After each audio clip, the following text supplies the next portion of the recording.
gozen ba. Subjuntiboarekin eta lehen aldiko denborekin. Ia ba. Bueno, hasiko gara gai honekin.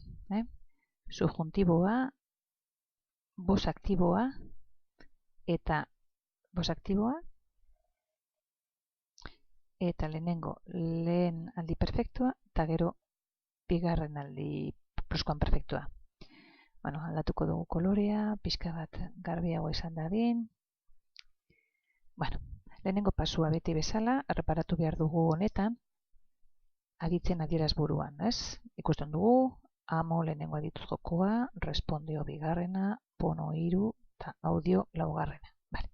Guk egin behar duguna da osatu subjuntiboko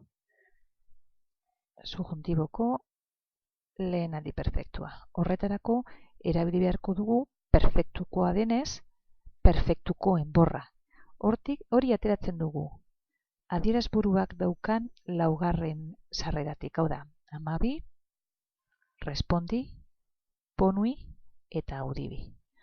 Hau berez, forma hau, da lehenaldiaren lehenengo pertsona. Orduan, egin behar duguna da, lehenengo pertsonaren marka kendu, hau da, azkeneko i hau atara hemendik, eta orduan geratzen zaiguna da justo hau, aktibaz lehenaldiko enborra, eta orduan konprobatu ez, amab, respond,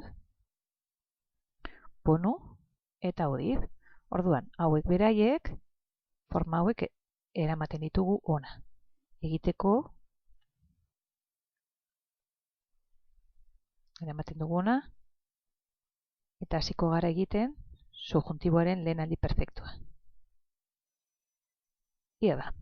Orduan, hasten gara honekin, enborrarekin, eta gero, enborra eta gero etorri behar den adizkia eri da. Eri honek adierazten du lehen aldi perfektua eta subjuntiboa hain zuzen ere, eta gero beti bezala, azkeneko zatia izango zen pertsona adierazten duen bukaera. Beraz, hemen sortzen duguna da amaberi gehi eme, amaberin. Eta jarraitzen dugu horlan, ez? Amaberiz, amaberit, amaberimos, amaberitis, amaberint. Beste inbeste bigarren aditz jokoarekin. Responderim, responderis, responderit eta bar. Ponuerim, ponueris, audiberim, audiberis eta bar. Listo, hortxe daukagu lehen aldi perfektua. Orain, lehen aldi pluskuan perfektua. Egikera ez aldatzen. Daukagu berriro ere lehen aldiko enborra, errepikatu egiten da, lehen aldian genuena eta lehen aldi pluskuan perfektuan daukaguna, berdina, gero tarteko adizkia aldatu egiten den hori, ize da, hemendik sortzen diren aditzformak dira oso regularrak, zeren gero azkenean deitu egiten da pertsona bukaera, eta ja badaukagu aditza osatuta. Hau da,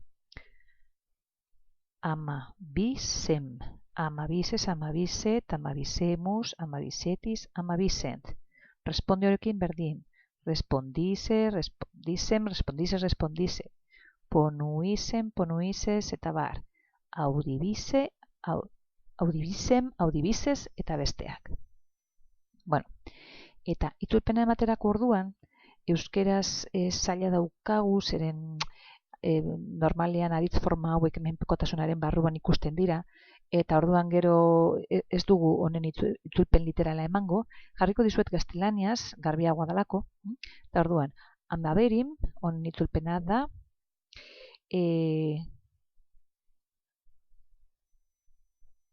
haya amado, eta jarraipena, eta lehen aldi pluskuan perfektua, eta hubiera o hubiese amado. Hubiera o hubiese amado.